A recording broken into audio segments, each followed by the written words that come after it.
Last year I was teaching at the Abode, a Sufi ashram made out of an old Shaker village in New York State. And after I finished teaching, there were about 500 people for the weekend. The Sufis invited me to meet with them for the evening. And it was going to be a frank and open discussion in which they told me that really I should get on with it. That I had been teaching second grade just about long enough.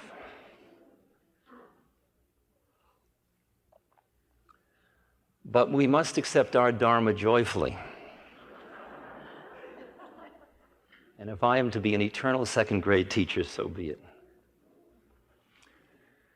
Just to even know of the concept of dharma is such incredible grace, it blows me away. And I don't really care what part I play, to tell you the truth.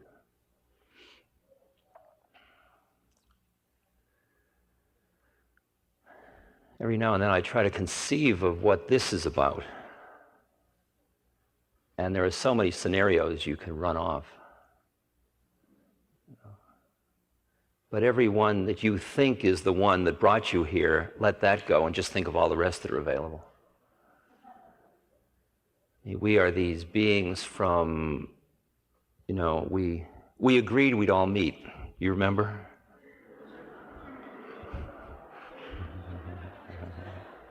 Oh, you may not. Jesus, I keep remembering I'm supposed to start slow.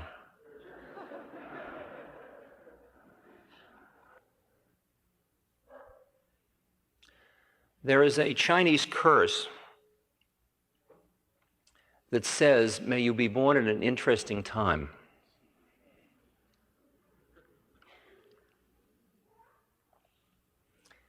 And I think you can almost get the gist of it immediately. Because we are in fascinating times, as Walter Cronkite points out every night in his rather dour way.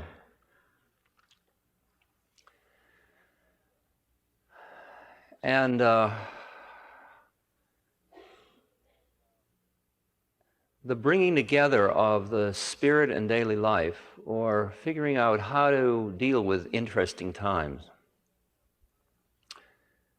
it's much of my business each day, and I assume it's much of your business as well. Because in my sequence, and I will say at the outset the one term, I may have mentioned this last time, and then I won't say it again, okay? Because between each month, I've given maybe 15 lectures, or 8 lectures. And they all turn into a wash of images. And I come here, and I really don't have any sequence in a fine sense of knowing I didn't tell you this last time. But realize how many times I have to hear all these things. And you'll find out that the oldies are the goodies, and it's okay. Okay, so just relax and don't say, I heard that before, you should organize this. There may be a subtle difference that you'll just be too gross to notice, so.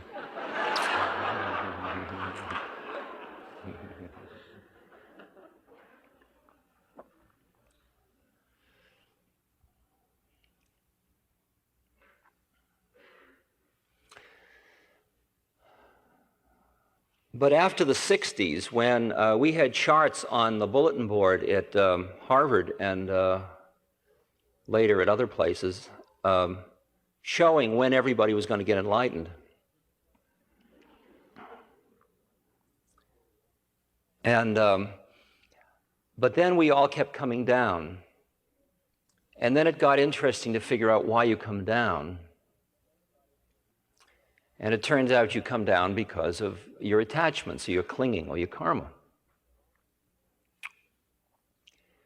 And all of us were learning through, better living through chemistry, or diet, or fasting, or breathing, or running, or jumping, or cooking, or whatever, to go out and play in the in what a friend of mine calls La La Land, or other planes of consciousness. The reason it's called La La Land is because most people lose their ground. They just get so hooked on the higher energy and these other planes. And for me, I really felt if I gave up money and stopped driving and stopped wearing glasses and ate just fruit and vegetables and didn't see many people and kept quiet most of the time, I would probably stay in a state that would just flicker on Earth. I just touch down to go to the toilet, or, just check in now and then for some very, but generally, and I could be a luminous light.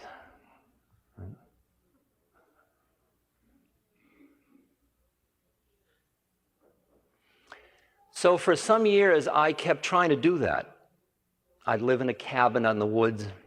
I'd really struggle, and I'd hate people when they came to see me.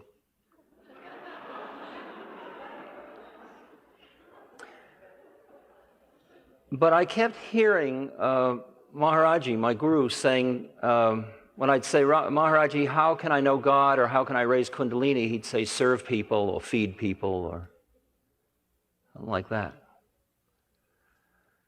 And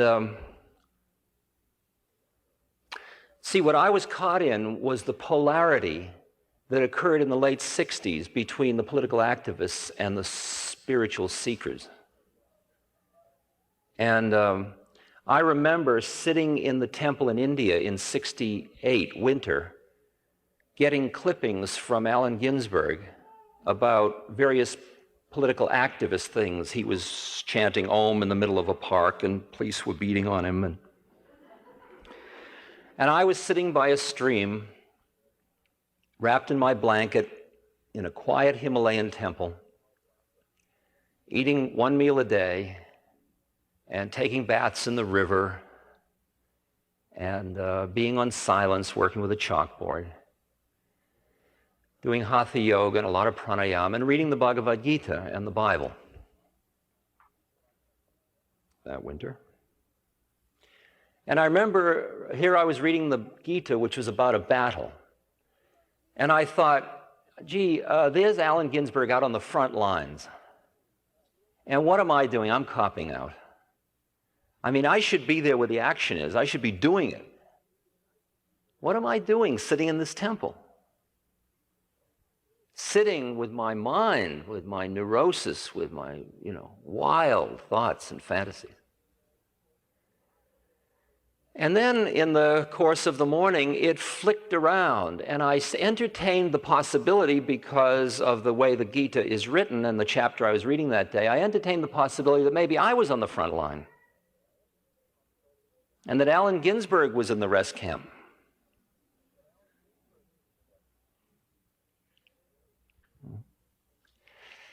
And in a way, that polarization really caught me, as numerous other polarizations have caught me, and still do. And in the late 60s, it was very clearly the activists who were saying, get off your asses and get to work, and the spiritual people who were saying, you are also angry in the way you're doing your activism, you're just creating more of the stuff you're trying to get rid of, and why don't you work on yourselves?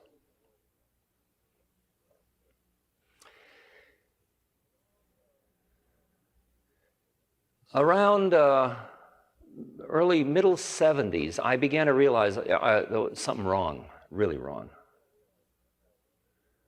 There were a lot of forces saying to me, you're missing something about the game. Alan Watts had really said it to me quite distinctly some years earlier, in the 60s. One night when we were sitting drunkenly in a Benedictine monastery, around 2 a.m. in his room, he said, Dick, your problem is that you're too attached to emptiness.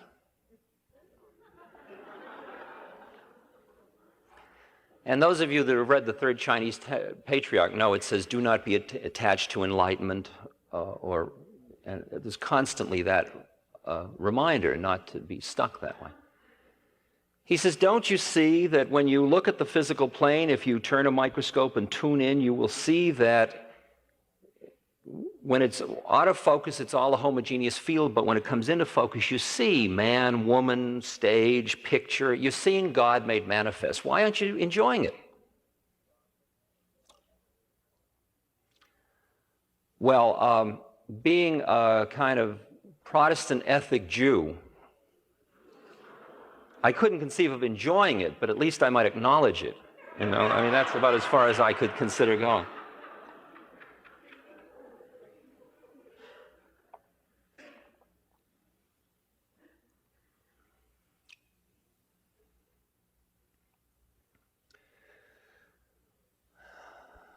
Then I had this conversation with Emmanuel. Did I tell you about Emmanuel last time? Yes. And Emmanuel, who is this disembodied being who I hang out with a little, through a woman who speaks, through whom he speaks.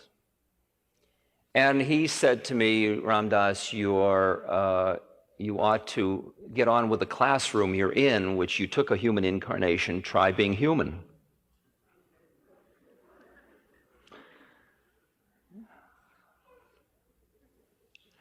And it started to dawn on me that perhaps the reason that I was seeming to be plateauing and not experiencing the transformation as I had been experiencing in previous years was that I was pushing away the very stuff of which my incarnation was made, which was part of the totality. And since God is all, if I pushed away that chunk of it, I was always going to have that attachment of rejecting my humanness.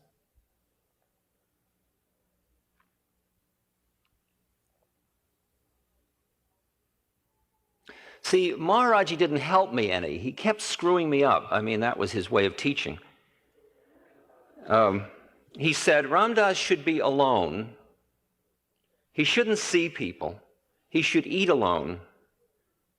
You know, and he'd build me up like that, and I think, gee, I must really be somebody, you know. I mean, I got to be this special. He should have his own dishes and implements. And I thought, wow, man, this is heavy stuff. You know? So I went back to the hotel we were all staying at, and I put a sign up on the door, do not disturb, you know, like a sort of yogi at higher work type thing.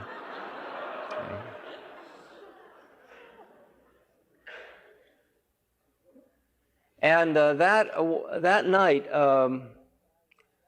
two of the satsang had a terrible fight. A married couple, Mohan and Radha, had a terrible fight, all during the night. The next day, we all were with Maharaji at the temple, and he called them up and he said, what happened last night? And they said, we had a terrible fight. Well, what did you do? Well, we didn't do anything. We just fought. Well, did you go and see Ramdas? No, he had a sign saying, do not disturb. Oh. Okay. And he looked at me with disgust. Okay. So it sort of wasn't clear which way to play it.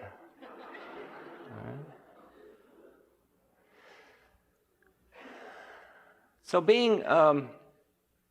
realizing that I started to figure out, what does it mean to honor your incarnation properly? I mean, I had already been working with my father and my family, and I had a whole set of things down, like keep your zip code, remember your zip code, and I was paying my taxes, and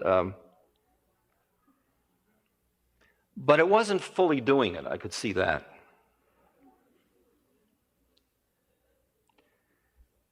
And when people would say to me, what are you doing about ecology? I'd say, we each have our own dharma. And each person, we must play our parts. We can't all do all of it. This is my part.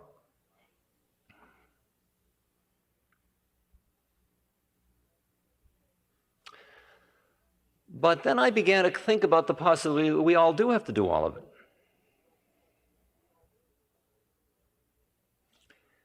that if I'm going to honor my incarnation, I have to honor whatever it means to be part of an ecosystem. I have to honor whatever it means to be part of a country, to be part of a religion, to be part of a community, to have a sexual identity, to have a family identity.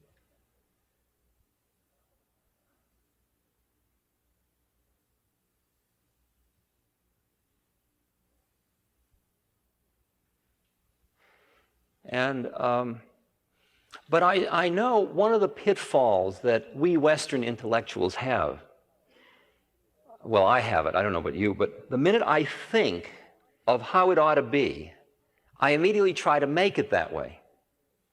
And it misses the mark. Do you understand what I'm saying? It's sort of what I call head trip your way into it. And you're doing it because you think you ought to do it or because you've thought about it, but it hasn't really happened to you. And I've fallen into that trap so many times. It's like, intellectually, if I give up sex, I will get to God. I'm going to be celibate. So I'm stuck with this thought now. I announce I'm celibate. And then I'm stuck with this thought. And all it is a thought. It didn't come out of my being, and all I am is a horny celibate.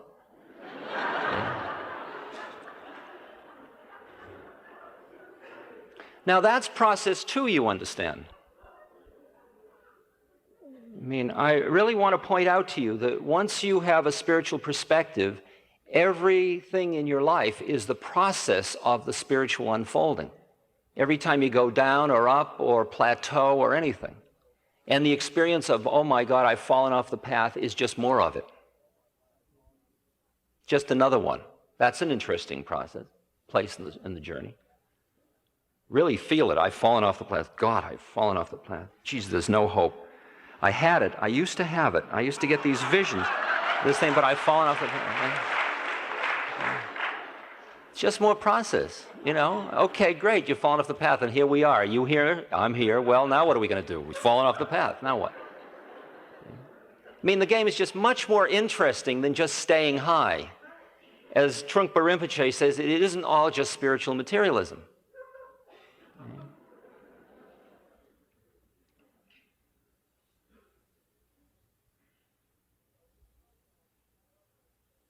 So because I was smarter than to just jump in with my intellect, I thought I'd just wait for things to happen that would pull me in. I'd just be tuned to them. I just started open to the possibility that I had to honor incarnation instead of calling up, you know, Jane Fonda and saying, where do I sign up or something like that.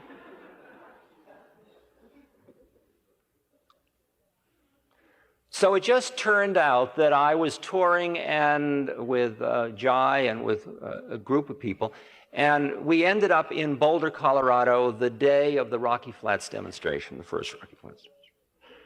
And people said, Ram Dass, you're coming to town, would you come to the Rocky Flats demonstration? I thought, well, there's the first one. There's one right there. It's a real live one. You know, I mean, I'm not in favor of nuclear energy. But I'm really embarrassed about it, you see, because I was an activist back in the 50s, late 40s, you know, at college and stuff. And during those days, the excitement of peaceful use of nuclear energy was going to free us from ever having any energy needs ever again in the universe. And I was really pushing to get it in sooner.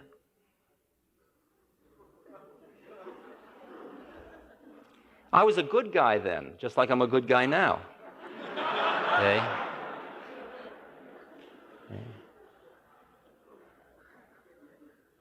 And there's a lesson in that, of course. I mean, that you can make mistakes. And as Gandhi said, my commitment is to truth, not to consistency. So when it doesn't feel right, you just say, hey, I blew it, which I do all the time. People say, oh, God, Ram Dass blew it. Jesus, how can you trust anybody that blows it? Okay? Then some people say, geez, maybe we can really trust him. I mean, if the United States just said to Iran, you know, in the way we backed the Shah's regime, we really blew it. Do you realize how different this game would be now? But you know, there's no wisdom in our diplomacy. We're just really caught in ego tripping, in power and pride and insecurity and the bad guys and the good guys, and it's all a lot of, it's a media event.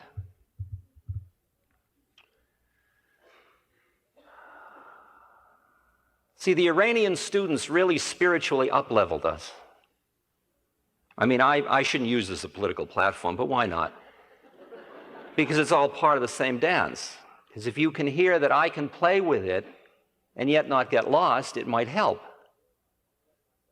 I mean, I realize that for us to treat the Iranians and the Russians the same was silly. I mean, the Iranians were saying, look, we're doing this because of the Quran.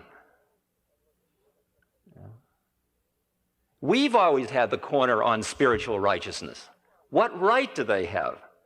They must be them. They're just bad people. The fact that we use the embassy as a spy center has nothing to do with the fact that they kept our people. That's really bad. We're good. We were spying to preserve democracy.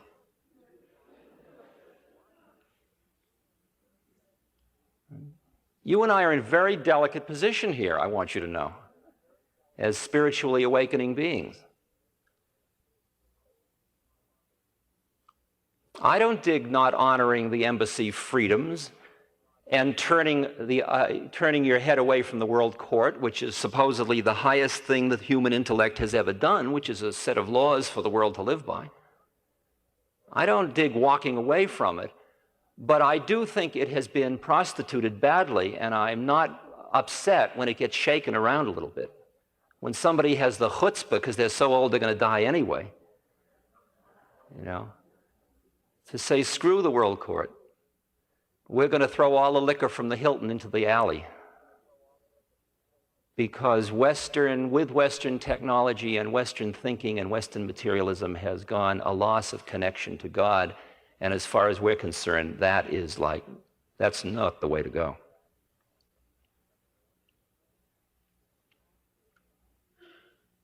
See, and actually Gandhi did with his spinning wheel and his techniques what Mao did with isolation of his country, what Khomeini's trying to do with law, which is protect a certain set of values from Western influence, among other things. I mean, there's economic considerations too, but the media just tends to look at the economic and political considerations. They miss some of the other issues. Because when you live in a place like India or in a place like Bali or in a place like China, or you live in places where you feel a connection to the universe that you don't necessarily feel in our culture for all of its nachas. So when I got to Boulder, they called me up and they said that they were going to have a meditation at the Rocky Flats retreat that Allen Ginsberg had set up, but he wasn't going to be there when I joined them. And I said I'd love to. And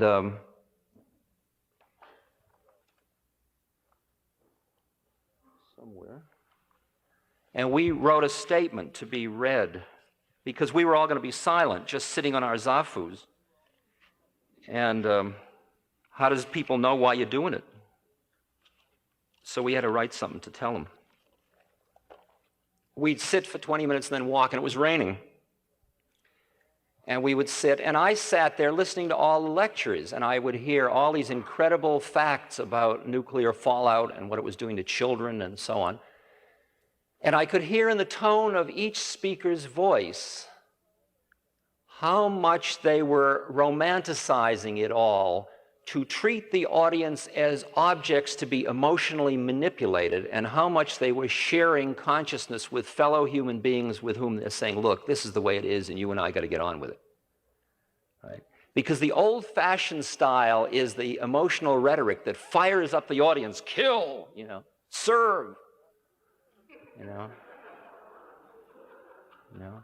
And consciousness says, look, it's heavy, and this is the way it is, and we've got to do it, and I trust that you'll do what you got to do because you're as conscious as I am. Why should I tell you? And I really think we're ready for that kind of thing. And what blew my mind was that there was a lot of that at Rocky Flats. Rocky Flats was a combination of a political statement against nuclear energy and a be-in.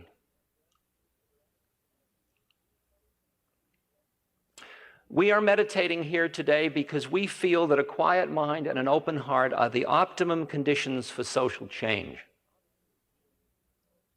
We have no enemies either here at Rocky Flats or anywhere.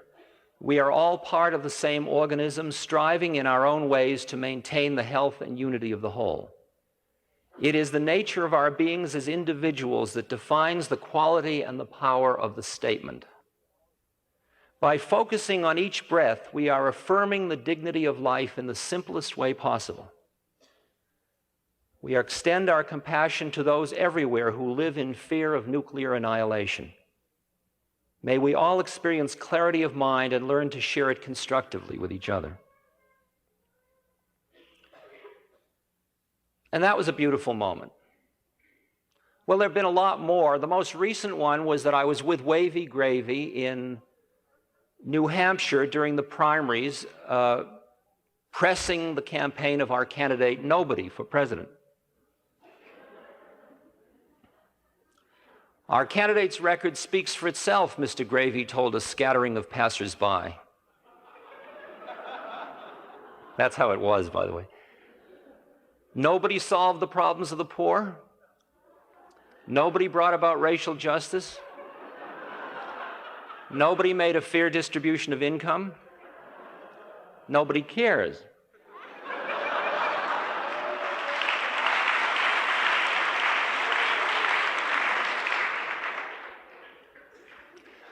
So I went along because Wavy is somebody I love and revere as a magnificent clown. He spends a few days a week at the leukemia ward of the Children's Hospital as a clown.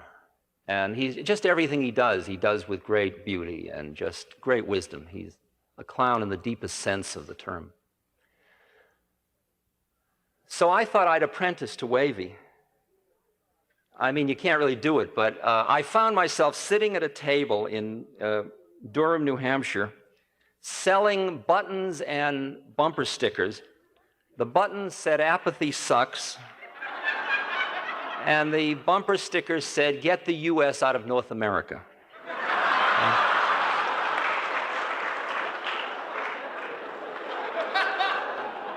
And, you know, people would come up and they'd say, "Ram Dass, oh, how wonderful to see you." And then they'd just buy whatever it was because I was selling it, you know, and then they'd look down sort of uncomfortably and then put it quickly into their, you know, shoulder bags or whatever.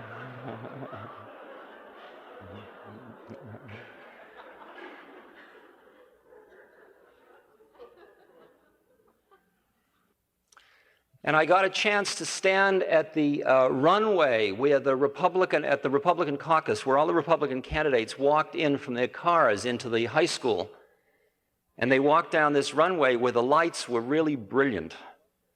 And they had all, because of what happened to Nixon in running against Kennedy, they were all made up to the hilt. You know, they don't dare go out of their hotel room without thick pancake makeup on, for fear the television cameras will show them looking haggard. And they came down looking like mannequins. I mean, Ronald and Nancy were unbelievable. I mean, they just came through like that, you know, and I thought, is that what power does? Wow. I mean, how would you like to be vying to be president of a diminishing economy and a diminishing political power block? My God. I mean, that's really masochism. And you can see what happens to the presidents. The before and after shots are great. They look like the reverse of the elixir of life.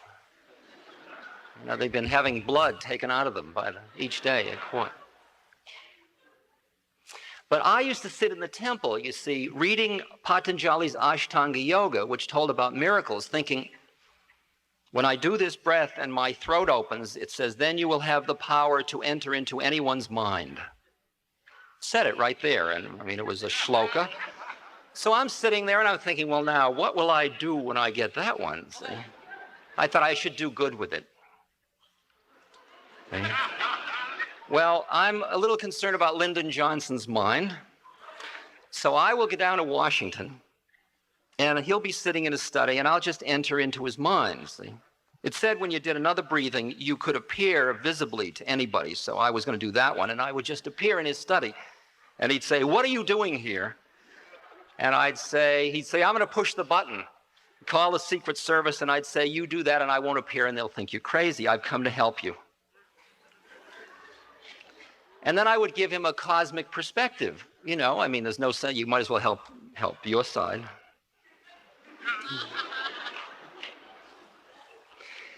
Then I thought, well, what we need to do is have the leaders of each country up level and go to we've got to invest the United Nations. I mean, we can't keep making it impotent. We've got to juice it up. So Lyndon Johnson will go as our representative to the United Nations. And that'll force all the other presidents and so on. And we'll really juice up getting rid of kind of these ego extensions that are called nationalism. So now we're sitting around the UN table, and I decided I'll make myself everybody's mind. I mean, you can do it as much as you want. So I'll be talking to myself, literally, you know. Well, by the time I had done about a 6-hour fantasy, I had so screwed up the world.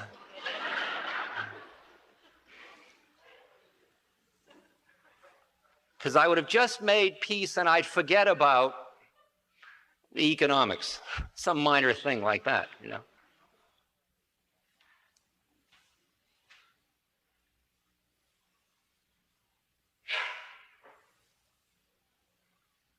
Now, it is interesting that there are beings on this planet, and there are beings other than on this planet, who have much clearer consciousness than anybody in any political arena, or any of us probably, certainly than me. And they are totally in tune with all of this scene, and they understand, and they have the powers to change it. They do have those powers. Patanjali isn't talking through his beard. And yet it is just the way it is. If you accept that, it's kind of perplexing, isn't it? I mean, don't they give a damn? Or maybe it's the way it's supposed to be. I mean, it's just a creepy possibility.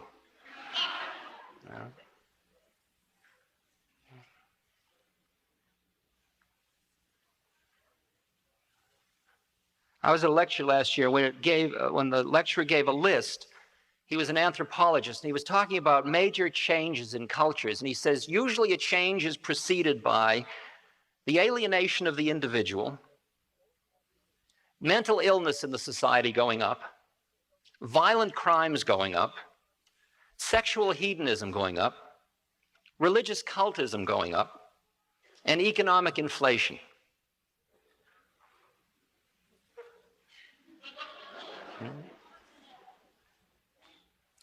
So from an anthropological point of view, it's clear what's happening to us.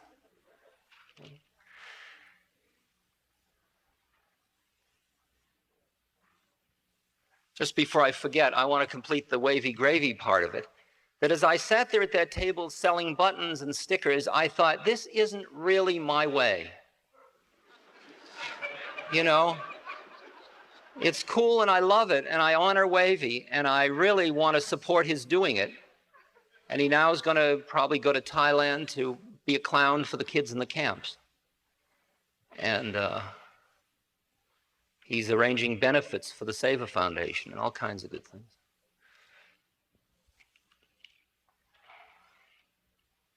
But I realized that I'll tell you when I realized that Wavy was going down to the Caribbean, and Paul Gorman from WBAI in New York said he wanted to do an on-radio, a live interview about Nobody for President. Would I sit in for Wavy?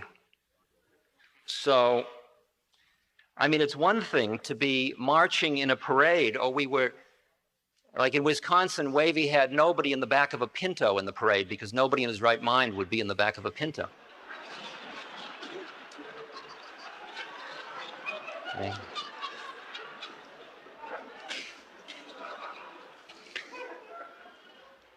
See, and you can see that humor is a really incredible process for up-leveling or for awakening people.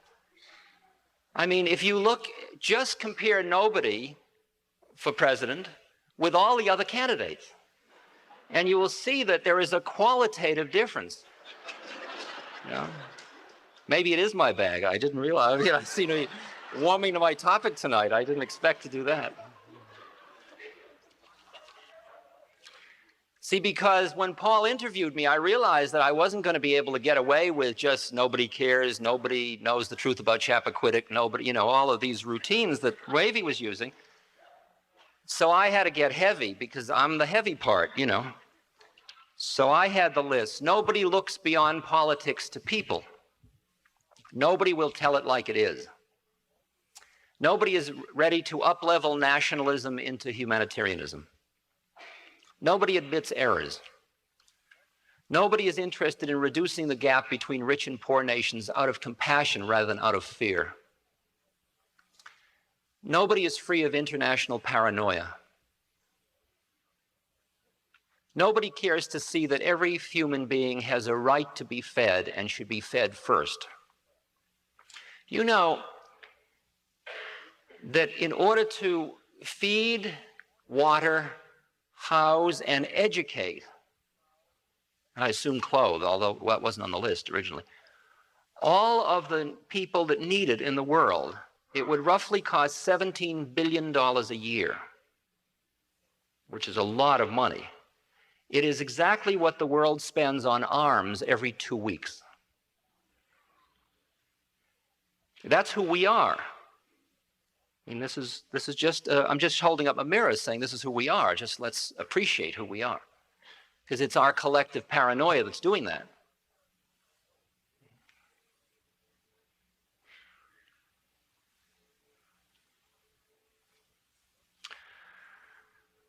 Nobody is demanding the media assume responsibility commensurate with their power. Nobody is reducing bureaucracy. Nobody is calling industry on the carpet for toxic wastes. No one is respecting the aged. No one is investing in a grassroots communications network to decentralize power. Nobody really thinks small is beautiful. Nobody espouses the politics of love and forgiveness. Nobody sees worldly power as secondary to spiritual power. Nobody honors the basic institution, the individual human heart.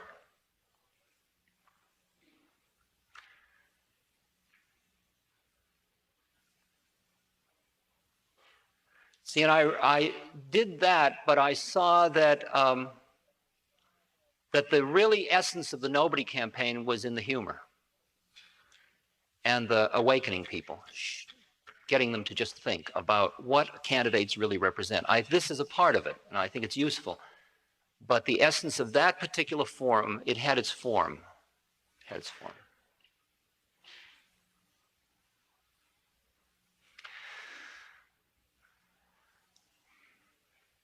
What's going on today that you and I are facing, you can write whatever scenario you want. And you and I are buying in, usually, to one or two major scenarios, and sometimes we're flipping during one day between one and the other. Let me quickly give you scenario one. Scenario one, the Aquarian age is upon us. This is the golden age.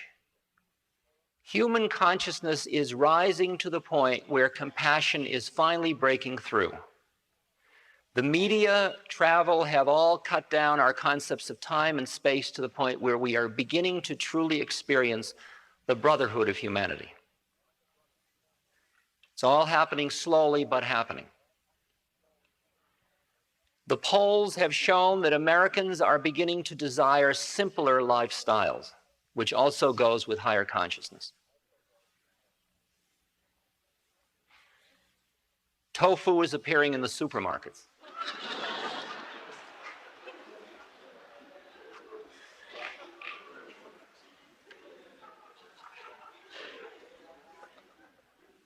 There are major breakthroughs in DNA research that may change the whole feeding picture in the world. Do you know that every 2 seconds somebody dies of malnutrition? Do you know that? I mean, somebody like one of us. You ready to die? You pick your second. 2, 3, 4, 2, 3, 4, 2, 3, 4, 2, 2, 3, 4, 3, 4, 2, 2, 3, 4. There went 4 of us. So you like, pum, pum, pum, pum, pum. No, it's not us, it's them. It's okay, it's them. It's those third world thems. It's cool. But now can you imagine a DNA breakthrough? For example, just a simple one, like the fact that the seed of the cotton seed, you know that little furry thing? The seed in it isn't edible by a single acid stomach like us, so it's given to cattle or it's boiled up and made cottonseed oil out of. And you know all the countries that graze cotton to, like India, and they don't eat the seeds? Well, it turns out you can play with the DNA code very simply because why it isn't edible is because of a little thing that appears on it that was probably functional in the Pleistocene age or something like that. And now it's linked to a certain, to one gene, and now you can manipulate it and get that gene turned around, and that thing doesn't come through, and the cottonseed's edible. Realize what that does to hunger in the world? So when you hang out with people who are into technology, they have, this is the model, this is the scenario. It's all cool. You got to believe there's plenty of energy. It's only a question of being smart enough to figure out how to get it. In fact, there's enough energy and there's enough transportation, but we can't figure out how to get the money to the people to buy it. There's no purchasing power where it's needed. That's what technology tells me.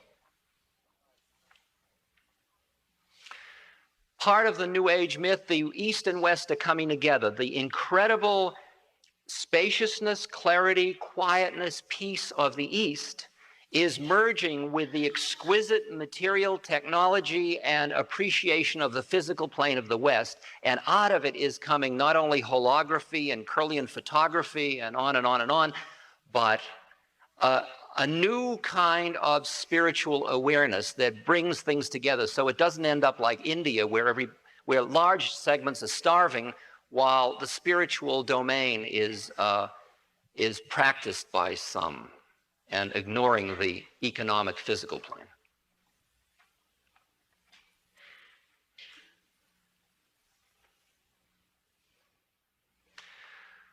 It looks, in this positive scenario, it looks very much like nuclear energy is going to dry up of itself just because of its economic burdens.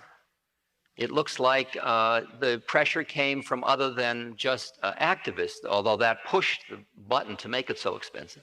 So that all seems to be happening. That's part of this positive scenario. There's obviously a reawakening of religion. Look at all the Christians have their own television station. There are 40 million people in America doing something or other spiritually. And there's a lot doing Eastern meditations, and there's a lot doing stuff. This is all pretty good.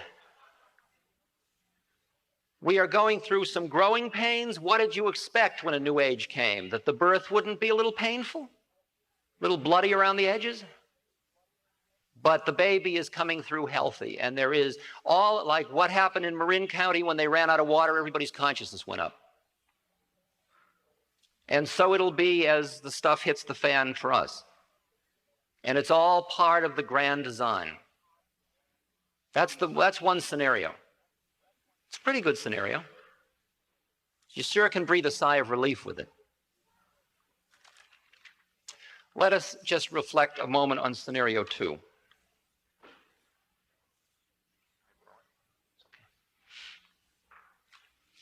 Scenario 2. We are in the Kali Yuga. This is the age when truth is lost, when deception reigns, a la things like Watergate. The bull has no feet on the ground in the Hindu mythology. The feet of truth. It's the age when all connection to the spirit is lost.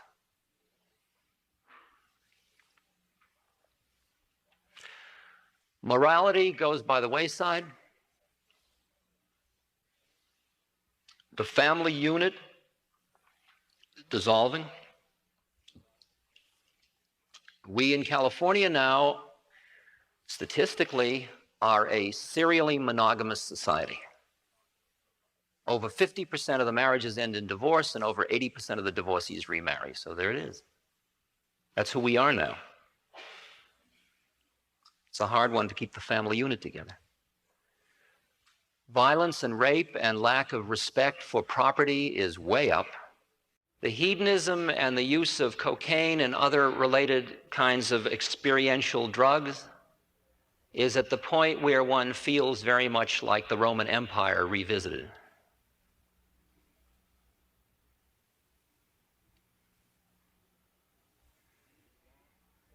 We laugh hysterically at the joy we're having as the world burns. We have been called the narcissistic people. We are so busy preening before a mirror and working on ourselves and worshiping ourselves. We've lost it. We have no compassion left.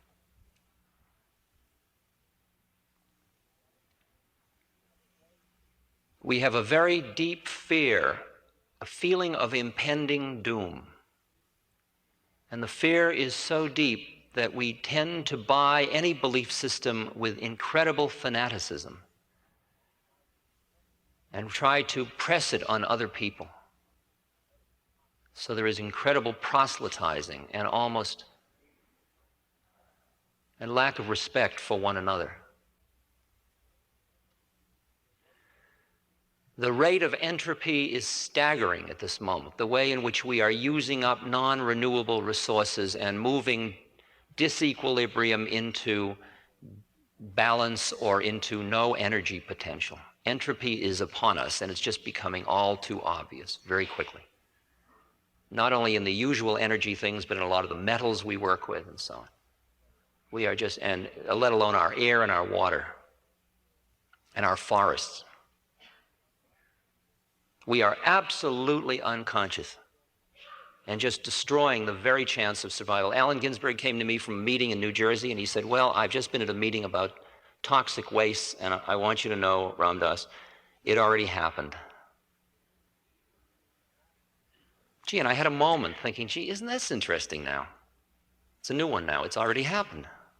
We don't have to worry about will it happen. It has already happened. We can now all get ready to die, which is great for my dying project.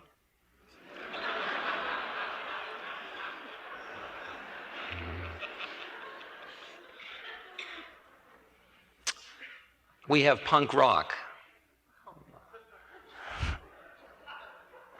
and all of its implications. And part of punk rock's very complex, by the way, but one of the things it does represent, or at one level it represents, is a repudiation of the entire spiritual consciousness movement of the 60s. Saying, oh, that's a crock. I mean, all you've got to do is go to a beer parlor around any college these days and say, are you really growing from your experiences of being related to the wise people who came out of the 60s and early 70s? And you should hear the answers. I mean, if you ask it even more subtle than that, of course. Say, what do you think about the 60s? Nothing happened there. A lot of creeps, nuts. Part of the Seva Foundation was trying to collect money at Ann Arbor, Michigan at a football game for Cambodia. And people were yelling at the guys that were collecting the money, bomb them. Screw them. Screw the Cambodians. That's us. It's part of this scenario. And that we are in a swirl of paranoia that gets worse and worse. And even our Boy Scout leader, Jimmy, who generally tries to be good, is caught in the military power complex finally. And he's, you do this or... Except it doesn't really work, because France says, well, now we ought to think twice about this, It's far out. It's incredible process. And that's paranoia and fear leads to authority. So we will very, very possibly elect Ronald Reagan. And we will, out of our desire to hold on to the standard of living we're familiar with, We will give up civil liberties left and right and impose all kinds of authoritarian structures on the society to try to hold on to how we thought it was. That's all part of this second scenario. Now, each of those scenarios, I think, is real to you. It is to me. And I certainly can get into it. But I also am aware that they are both just scenarios. I've got another one for you, just to throw into the pot. See, in the cosmos, beings are working through millions of incarnations. I mean, you remember that story about how many? Buddha said, if you imagine a mountain the length that a bull ox walks in a day, which is 6 something or others, but figure 6 miles. It's 6 miles long by 6 miles wide by 6 miles high. It's a real mountain, you know, rock. And every 100 years, a bird flies over it with a silk scarf in its beak and runs the scarf across the top of the mountain. In the length of time it takes the silk scarf to wear away the mountain, that's how long you and I have been doing it. Gives you some perspective about this one, doesn't it? Geez, I don't think I can make my appointment. Wow.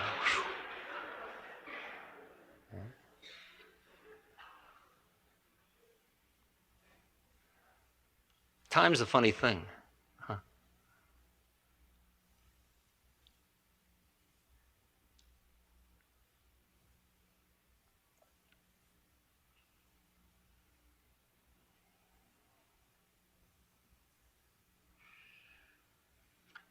We've been doing it again and again and again and again.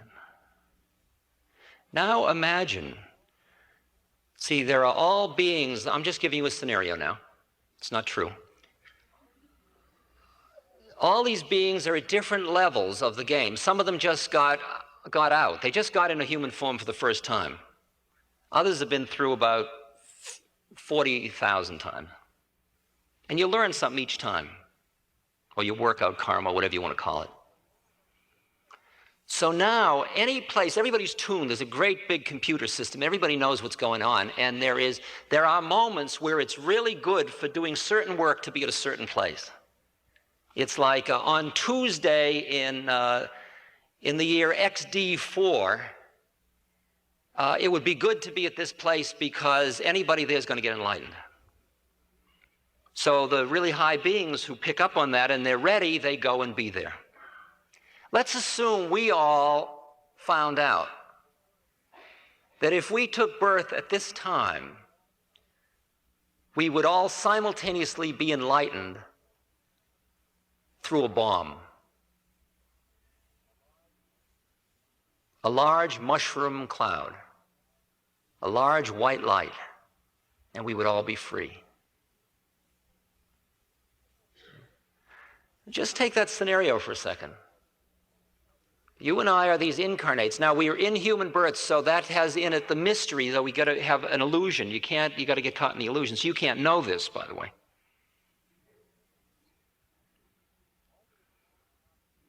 Only at the moment it happens when you say, oh, wow, this is what it was about. Whew, well, thank God, it's over. That's nice. You got to go through the whole suffering thing. You got to go through the, Father, why have you forsaken me? The whole trip. But what a precious moment to be born. You want that scenario? The other scenario is it's just another time and we are doing our work and it goes on and on and on and on and on.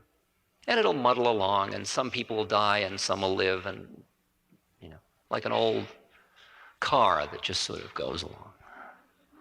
An old Volkswagen microbus.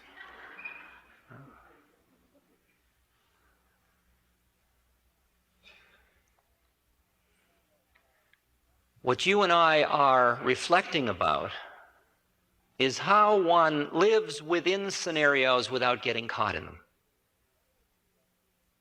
If any of you are feeling fear about the future, How silly. How absolutely silly. That's not going to help the future. It's not helping the present. It's not a functional thing at all.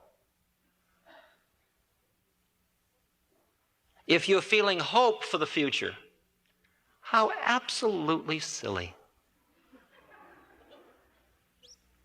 It's not going to help. It's just going to take you from this moment.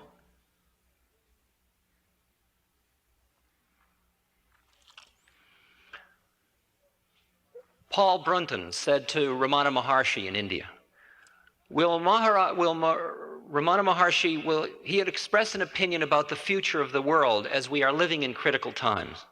We're always living in critical times. These were the critical times, probably in the 50s. Which were pretty critical. Not as critical as these times. And Ramana Maharshi said, why trouble yourself about the future? You don't even know about the present. Take care of the present, the future will take care of itself. As you are, so is the world. Without understanding yourself, what is the use of trying to understand the world? This is a question that seekers after truth need not consider. People waste their energies over all such questions. First, find out the truth behind yourself, then you will be in a better position to understand the truth behind the world of which you are a part.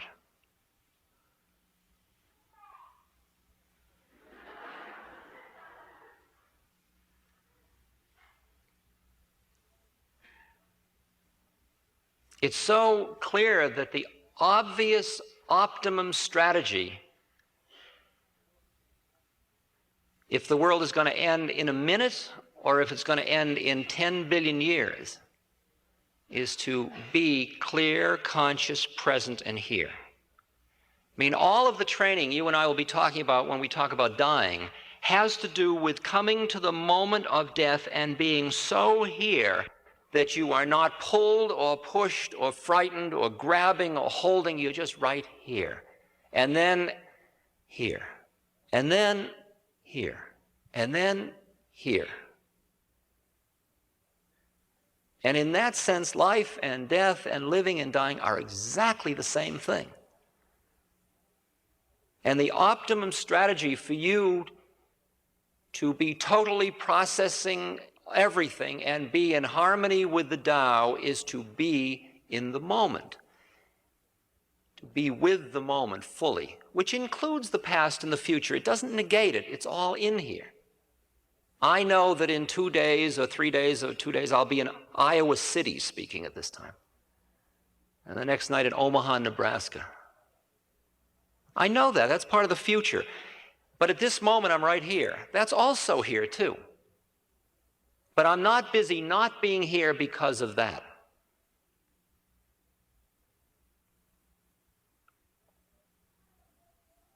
The present. You and I are living in a time where change is obviously happening.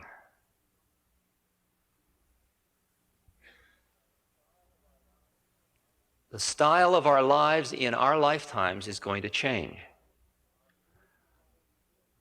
Our political role in the world is going to change. Our chances of survival are changing. Who our friends and enemies are is changing. Whether you can get in a car and take a Sunday drive is changing.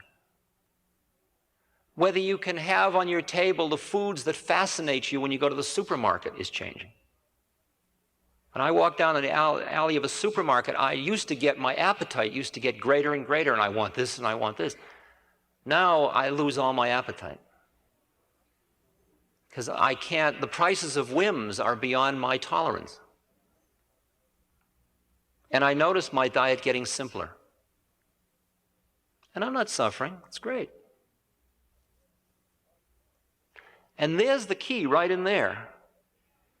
Not to assume that every time it changes, it's worse. Not far out.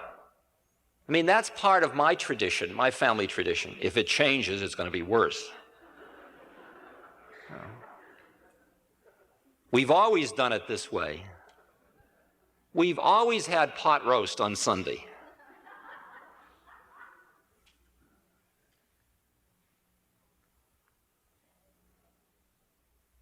All I can tell you is, working with people that have terminal illness, that as each of their techniques for controlling the universe falls away, they awaken a little bit more. Potentially. They can use it, they can get caught in, oh my God, I can't any longer walk to the bathroom. And they can be busy being somebody who's not walking to the bathroom. Can you imagine that? Who are you? Well, yesterday I could walk to the bathroom, but today I can't.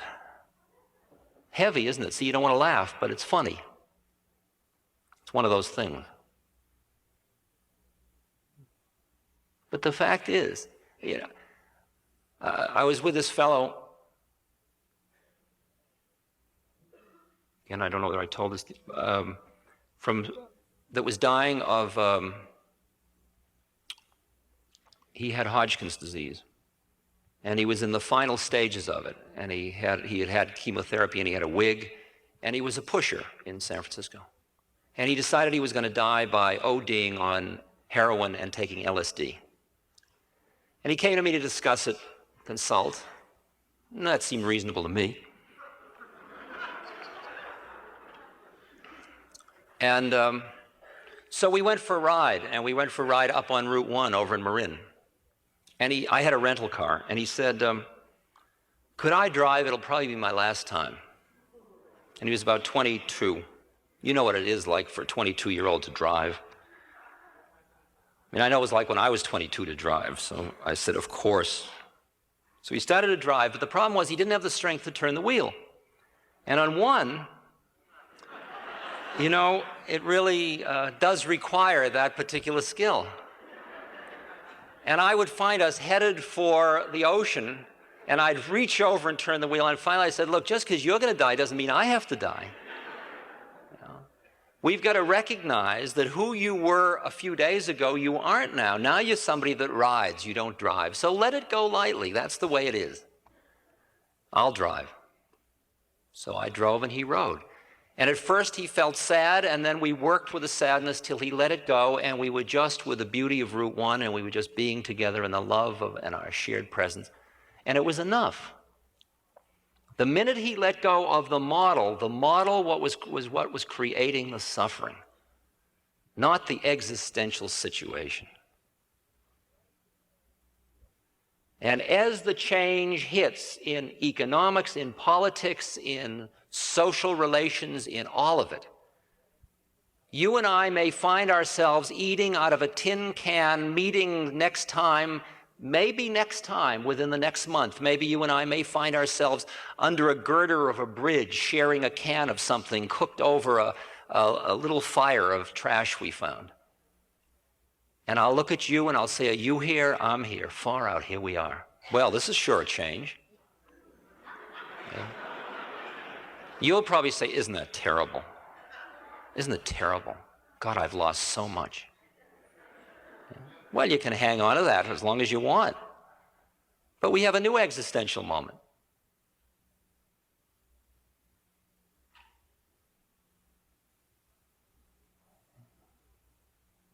How you deal with change, which is absolutely inherent in all forms, is what is the issue of suffering. It all changes the minute you have a model of how it is. You stop the change. You fix it.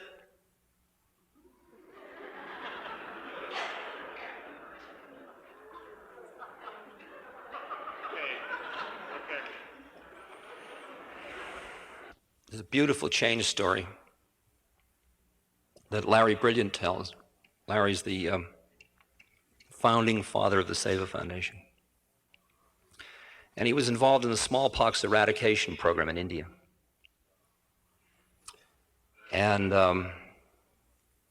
Larry was a political activist doctor in Berkeley in the 60s. And he's very committed to each person has their right to do it the way they want. But he found himself part of the World Health Organization team to eradicate smallpox, which causes pox and blindness and death to countless people. And it's spread in such a way that you've got to isolate each village where it is and inoculate everybody, and then just keep getting village by village by village. And they got it down in India and Bangladesh to a very few villages. But in one of these villages, it was the religious belief of the people that smallpox was the gift of God, and to stop it was against the will of God. Now here's Larry in a peculiar position, because he's pro-vaccination. If they don't vaccinate this village where there is smallpox, somebody from this village could go to a railway station, interact with 500 people within the course of about 2 minutes in India, all of whom will go back to 500 different villages, and there we go again. So Larry found himself part of a midnight raid on this village with vaccination needles in hand. And they came to the hut that belonged to the head of the village, this old man and his wife and child, and they broke down the door of the hut, which was barricaded. And they wrestled the old man to the ground and vaccinated him while all the townspeople stood around waiting to see the outcome of this. And then they wrestled the wife to the ground, and she bit the doctor and blood flowed. And finally they vaccinated the child, and the whole vaccination drama was over, and everything stopped, and everybody stood up. And then the old man turned and he walked out to his little garden, which was very dry, but there was one loki, there was one squash there. And he took the squash and he brought it in and he handed it to the Indian doctor who was the head of the vaccination team, who also had been bitten by his wife. He handed him the squash, and Larry couldn't understand what had happened, and so he asked what had happened, and the man said, "It is our belief that smallpox is the gift of God and to eradicate it is wrong. It is my dharma to act in harmony with my beliefs. So I had to protect me and my people from vaccination. You come from a different place. It is your understanding that it is God's wish that smallpox be eradicated. You were doing your dharma. There are many of you, there are few of us. For us to be defeated is no shame. Now you are a guest in my home. I'm sorry I don't have more to offer you." Okay. Now there is a statement of dharma. There's a statement of change. There's a statement of conscious living with change. Hold on tightly, let go lightly. Hold on tightly, let go lightly.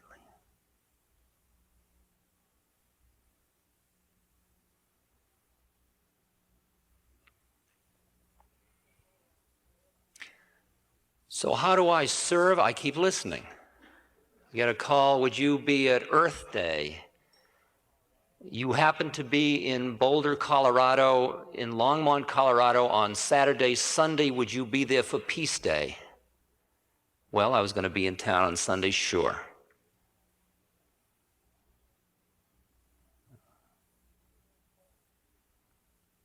It's just unfolding. It's just happening. The participation is happening. The heart gets pulled this way and that. The thing I have to watch for is righteousness. I said to an audience the other night in Santa Cruz, where I was doing a benefit for Cambodia, I said, I really feel like I'm ripping this scene off. I'm getting such a dose of righteous merit. Look how good I am. I'm doing a Cambodian relief benefit. There's an interesting line in Patanjali that says, no giving and no receiving.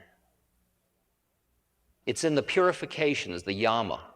Non-killing, non-stealing, non-lying, non-sexual misconduct, non-giving. Wow. Non-giving and receiving? Isn't to give good? To give is good. To be busy being the giver is a drag. Because if you're busy being the giver, then the other person, you force them into the role of object of being the receiver. While if you happen to be that part of us which is giving, and then there is that part of us which is receiving, how different.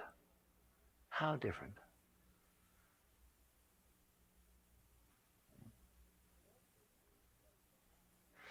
When you do social action out of intellectual ought, you are caught in the righteousness game. When you keep deepening your emptiness and the openness of your heart and your quietness and your spaciousness and your love, and just keep deepening these, the compassion keeps deepening, and the actions come not out of guilt or fear or ought or should, but they just come out of, it's obvious because that's who we are. If I am taking care of a baby and the baby falls and hits its head, I pick it up and comfort it. I didn't have to decide, should I or ought I? If I stick my hand on a hot stove and it starts to burn, I take it off. I don't have to decide theoretically whether I should. Well, finally, the Cambodian mouth is the finger on the fire. And you're doing it not because you're a good guy, you're doing it because obviously this is who we are. And that's the awakening consciousness. That's the compassion that's coming out of awakening consciousness. That's what's kind of fun. I met with a group in the Seva Foundation when we had our board meeting. And here were people from World Health Organization, communicable disease thing in Atlanta, wavy gravy, I mean, Meshuggah people and people with briefcases and neckties and a whole, you know. And we all looked at each other like, what are we doing here? My God, locked in the backwoods of Ann Arbor, Michigan for 3 days.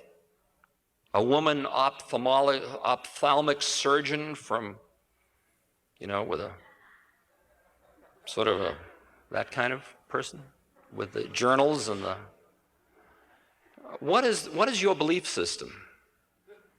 I said, I don't have any belief system, it's just all true.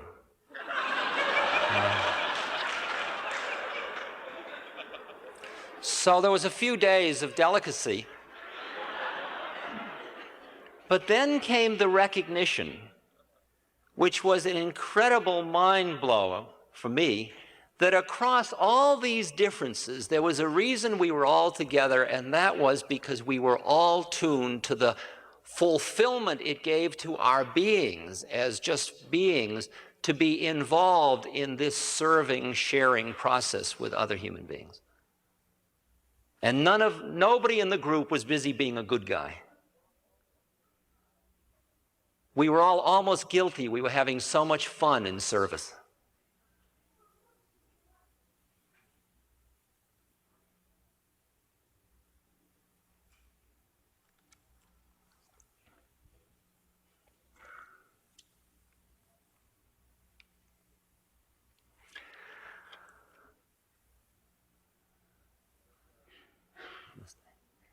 There was a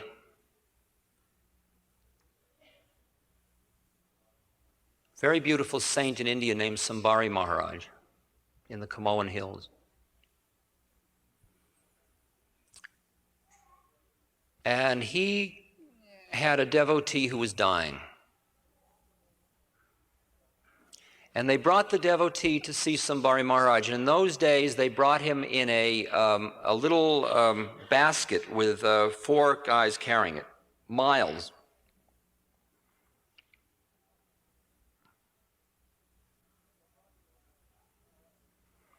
And they brought it in, and Sambari Maharaj said, take him to the river and bathe him. And the man had drunk 1 drop of milk a day now for 6 weeks, and they couldn't bathe him because his skin was so delicate. And they said, Maharaj, the river's cold and he'll die.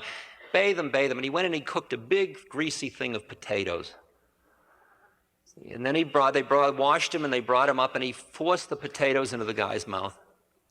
And the guy lived to have 4 more children, and, you know, it's one of those stories. Okay, I'm just telling you who Sambari Maharaj is. So,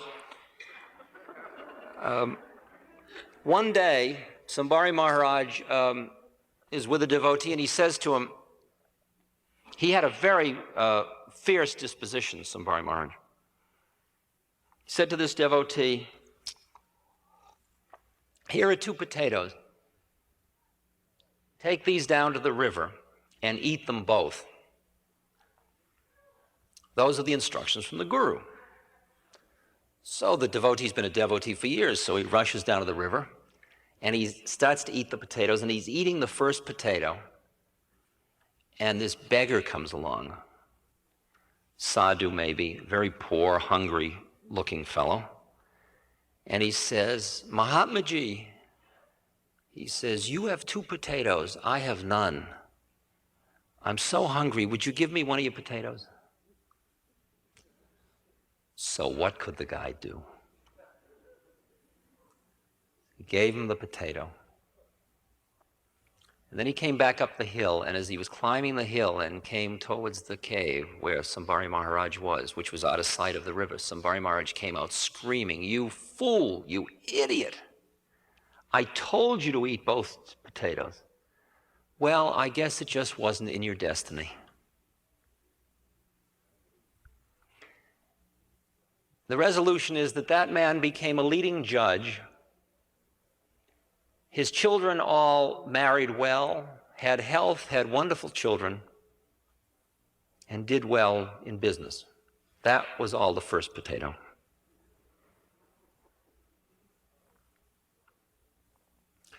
Now, those kind of stories are real stinkers, aren't they? Because you and I all want to be the person that gives away the second potato.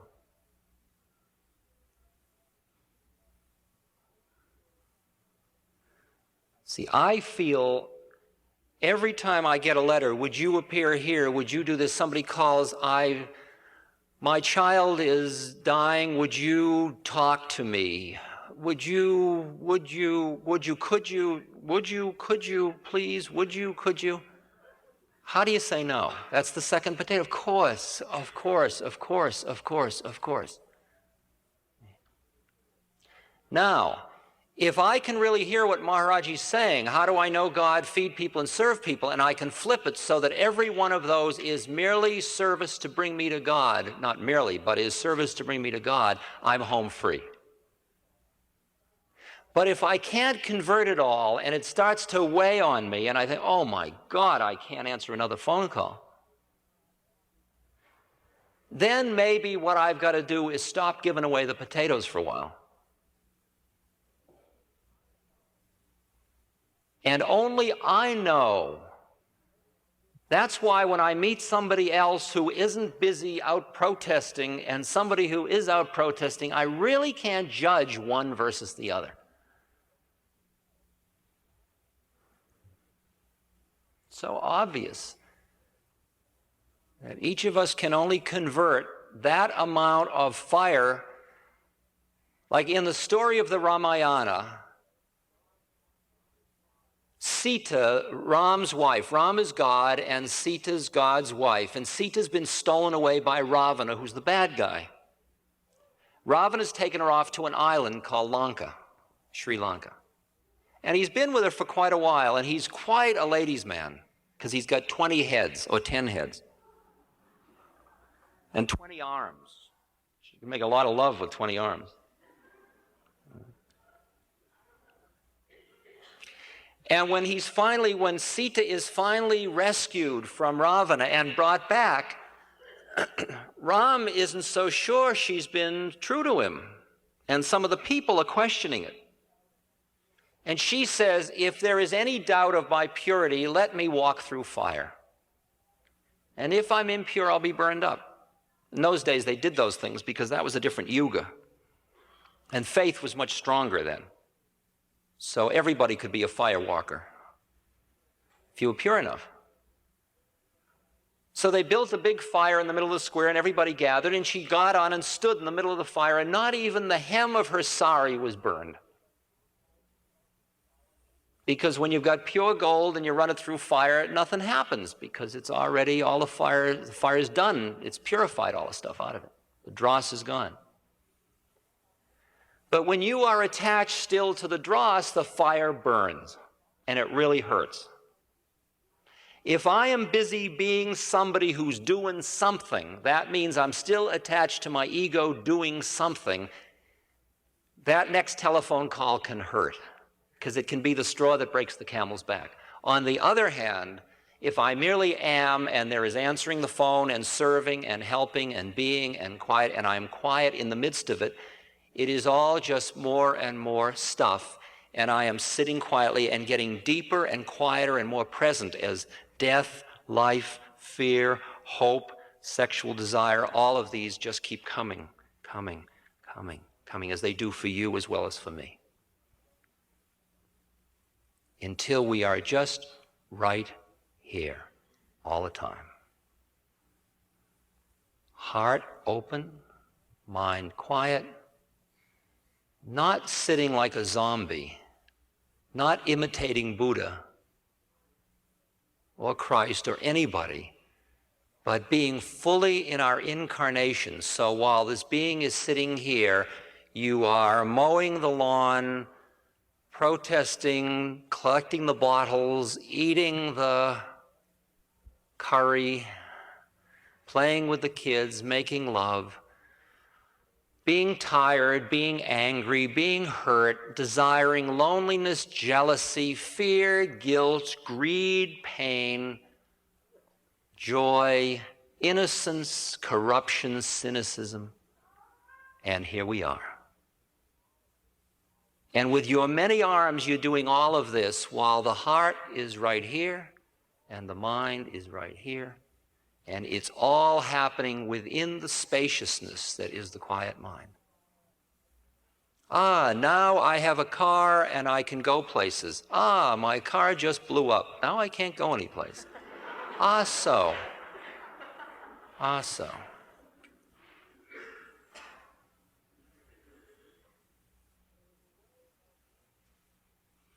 And there is a way of acting in which you work from a quietness that is listening all the time. So your actions come out of this just quiet listening place. The best story I know about that is the cutting up of the ox. Prince Wen Hui's cook was cutting up an ox. Out went a hand, down went a shoulder. He planted a foot, he pressed with a knee, the ox fell apart. With a whisper, the bright cleaver murmured like a gentle wind, rhythm, timing, like a sacred dance, like the mulberry grove, like ancient harmonies. "Good work," the prince exclaimed. "Your method is faultless." "Method," said the cook, laying aside his cleaver. "What I follow is the Tao beyond all methods."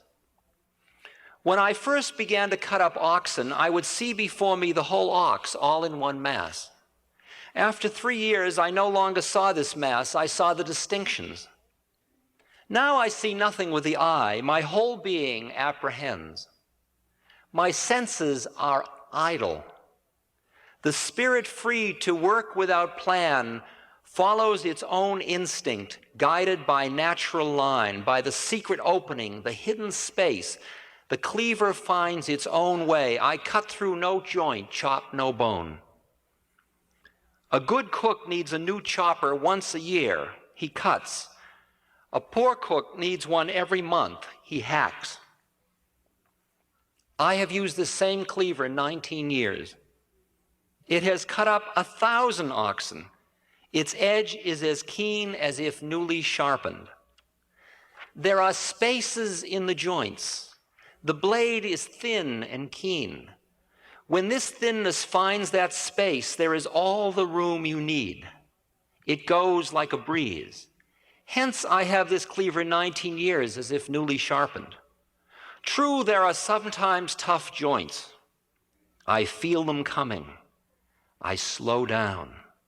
I watch closely, hold back, barely move the blade, and whoomp, the part falls away, landing like a clod of earth. Then I withdraw the blade. I stand still and let the joy of the work sink in. I clean the blade and put it away. Prince Wan Hui said, "This is it. My cook has shown me how I ought to live my entire life."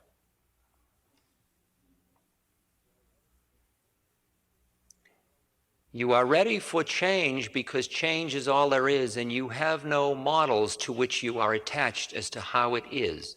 You have models, but you hold them tightly and let go lightly. You listen to hear what your dharmic part is in the play.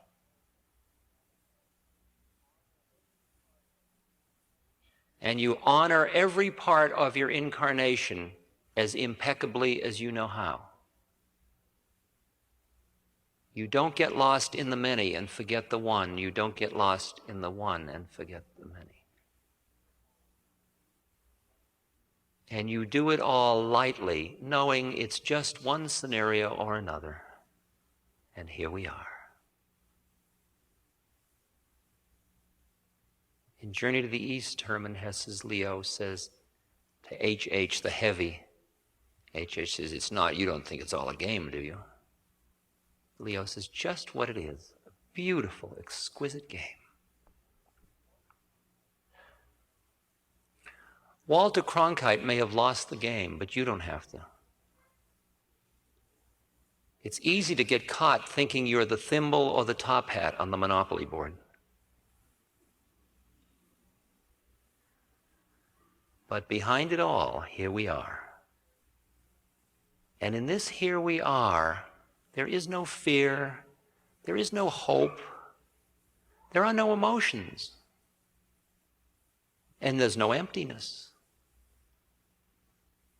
There is neither form nor lack of form. It just is. And it's all coming out of this exquisite form: fear, anger, hope, desire, love. And we play in it all. It's all the delight to be in it. Deny nothing, get caught in nothing. So simple.